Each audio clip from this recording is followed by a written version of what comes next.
그러다 보니 예배 공동체는 하나님을 향한 온전함이 가장 중요한 것이더라이지요. 그래서 에스라, 느헤미야 같은 책들도 있습니다. 그 책들은 이방 결혼에 아주 강력하게 반대하는 것이 있습니다. 그러다 보니 너무 배타적인 태도가 에스라, 느헤미야서에 보이는 것이 있지만 저는 고려해야 될 것이 한 줌도 안 되는 무리들이 제국의 틈바구니 속에서 야훼를 경유하며 살아가고자 할 때 그때 그들에게 이방 결혼 문제는 단지 이방인에 대한 배척만이 아니라 야훼 신앙을 지키기 위한 노력, 이런 현지에서 저는 에스라, 느헤미야서를 봐야 된다 싶고요. 그리고 에스라, 느헤미야서의 노력이 단지 혈통의 문제가 아니라 야훼를 경외하는 삶의 문제였다라는 것, 우리 구약 성경에 에스라, 느헤미야만 있는 게 아니라 요나서도 있고 룻기도 있더라 이죠. 룻 같은 경우 이 보아스는 베들레헴 땅에서 이방 여인인 모압 여인인 룻하고 결혼하지 않습니까? 에스라, 느헤미야하고는 정면 충돌될 것 같은 것이 있어요. 근데 이런 것들이 다 우리 구약 성경 안에 포함되어 있지 않습니까? 이게 같이 존재한다라는 건 에스라, 느헤미야는 틀렸고 룻기는 맞아 이렇게 결정하지 않는 한 에스라, 느헤미야가 그렇게 반대하는 이방 결혼은 단지 핏줄이 아니라 야훼를 경외하는 삶, 요걸 말하고 싶었던 거구나를 납득하게 되는 것이지요. 그래서 룻기 같은 책은 에스라, 느헤미야가 자칫 극단적인 배타주의로 읽히게 될 것을 잡아주는 것이 룻기이겠다 싶어요. 그래서 제 생각에 룻기 같은 책들도 바벨론 포로기 이후 적어도 에스라, 느헤미야 시대에 자칫하면 이게 극단적인 배타성으로 가게 될 걸 잡아주는 게 룻기나 요나서 같은 책일 거다 싶은 것이 있습니다. 이러다 보니 구약 성경에 굉장히 많은 책들이 그래서 바벨론 포로기와 연관이 되죠. 그 다음에 예언서들도 마찬가지일 겁니다.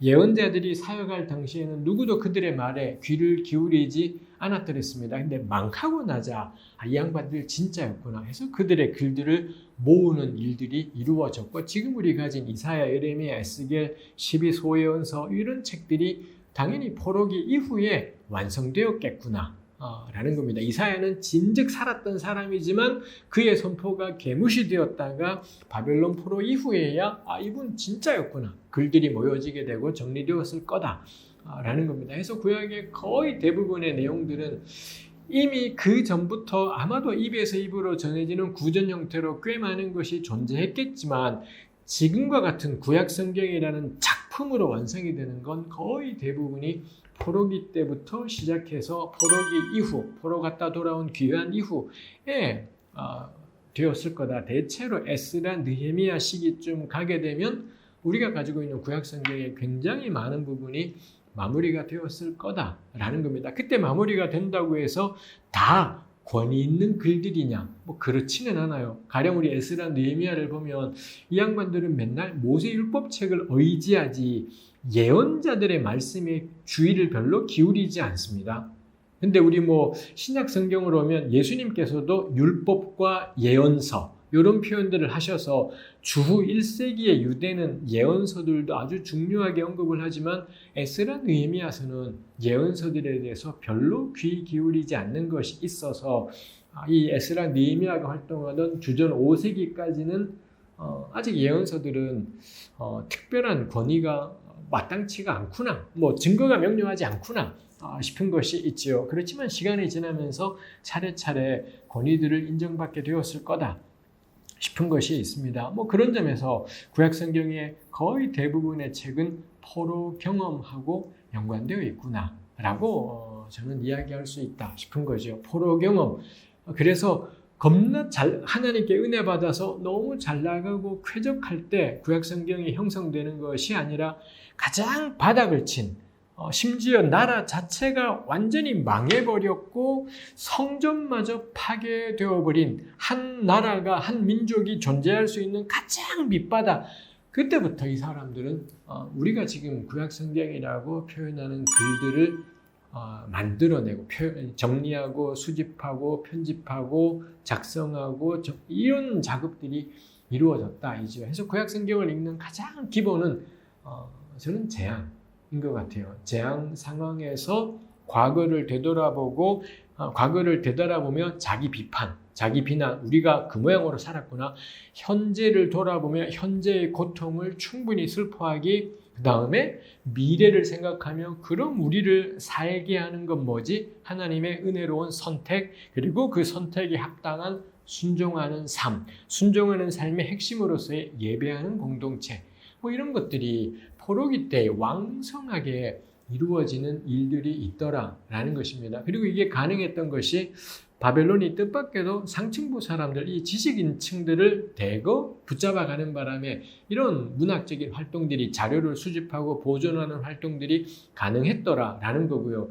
그 다음에 바벨론이 멸망하고 페르시아가 되었을 때 페르시아가 지방의 토착 종교나 이런 자체에 대해서 굉장히 관대했다라는 것. 페르시아 정부가 에스라 느헤미야를 파견하면서도 이 자체적인 율법대로 살아가는 것을 굉장히 관대하게 인정하고 존중했다라는 것, 이런 것들이 이 돌아온 사람들 공동체에서 우리를 그러면은 우리가 공통으로 합의할 수 있는 권위 있는 것들이 뭐지? 뭐 이런 작업들을 하는데 꽤 우호적이었다라고 할 수가 있겠습니다. 그래서 저는 이거 참 중요하다 생각을 해요. 우리 신앙의 가장 기본적인 것은 재앙 속에서 과거를 어떻게 해석하느냐, 지금 나의 처지는 그럼 어떤 미래를 기대하지, 이게 있다라는 거고요. 그럴 때 놀라운 게, 가령 우리 나라마다 건국 신화가 있잖아요. 우리나라 같은 경우는 단군 신화에다가 뭐 박역것의 이야기, 고주몽 이야기 이런 거 있죠. 전부 다 영웅담입니다. 보통 아닌 사람들, 태어나는 순간부터도 뭐 아래서 태어나든지 해서 비범하게 태어나서는 뭐 한때 역경을 겪지만 다 쫓겨나든지 역경을 겪지만 마침내 대단한 영웅이 되었다. 이런 것들이 다 건국신화의 특징이잖아요. 우리나라 그렇고 로마도 그렇고 그리스 로마 신화 온통 그런 대단한 영웅들 이야기이지 않습니까? 근데 바벨론 포로기의 이스라엘은 그럼 자기들 남의 땅에 끌려와 포로된 처지, 완전히 산산조각난 처지, 이럴 때 이 사람들이 자기들의 일종의 우리가 누구지? 우리가 그럼 미래를 꿈꿀 수 있는 근거가 뭐지? 그럴 때 이 사람들이 정리하고 다듬어내는 게 창세기라는 겁니다. 창세기에 누가 영웅이 있어요? 아브라함이 영웅이에요? 이삭은요? 야곱은요? 요셉은 좀 뭐 특별한 것이 있다 할 수도 있겠다 싶습니다만 정작 요셉 부분에 가면 하나님은 등장하지 않아요. 하나님이 아무런 개입하지 않고 요셉이 알아 살아가는 거고, 아브라함, 이삭, 야곱, 특히 야곱은 대부분의 기독교인들이 야곱을 좋아하는 게 흠이 너무 많아서, 이제 자기랑 똑같아서 이지 않습니까? 해서 저는 창세기에 진짜 놀라운 것은, 창세기를 그냥 읽으면 그런가 보다 하지만 바벨론 포로기를 생각하며 창세기를 읽지 않습니까? 이 바닥에 처한 사람들이 무엇을 생각하며 내일을 꿈꾸었을까? 그 아브라함, 이삭, 야곱 이었더라라는 겁니다.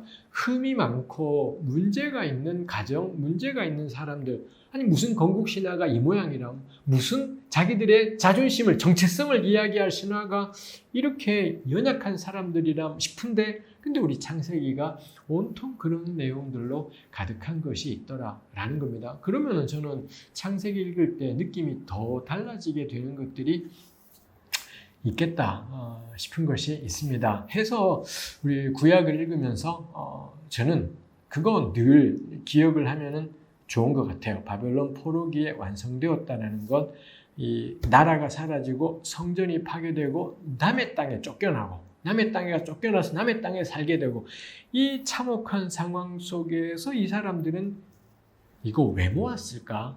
이런 작품을, 영화를, 이런 창세기라는 영화를, 여호수아서라는 영화를 왜 만들었을까? 이런 마음으로 창세기부터 읽어가지 않습니까? 저는 그러면 곳곳에서 발견하게 돼요. 이런 것들, 그러고 보면 창세기는 다 쫓겨나고 이동하고 떠나는 이야기예요. 전부 다 지 동네 못 살고 다 떠나고 이동해요. 이거 포로들 이야기였구나 싶은 생각들을 하게 되고, 출애굽기를 읽으면서 그냥 읽지 말고 포로민의 관점에서 출애굽기를 읽잖아요. 그 다음에 이제 갓 가나안 땅에 다시 돌아온, 포로 귀환으로 다시 돌아온 사람의 마음에서 출애굽기, 레위기, 민수기, 신명기를 읽잖아요. 그럼 다르게 읽혀지는 것들이 있더라라는 것입니다. 그래서 구약을 포로민의 관점에서 읽는 건 너무 중요한 일. 그 포레민의 관점에서 읽는다라는 건 재앙의 관점에서 읽는다이고요. 가령 우리 최근에는 데이빗 카라는 이 미국 학자가 쓴 책이 번역된 게 있죠. 거룩한 회복 탄력성이라는 책이 있습니다. 제목은 겁나 경건서적 같이 보이지만 부제가 성경의 트라우마적인 기원. 성경은 거기 성경 뭐 신약까지 포함했습니다만 신구약 성경은 트라우마에 대한 반응으로서 구약이 혹은 신약이 차근차근 형성되어 갔다.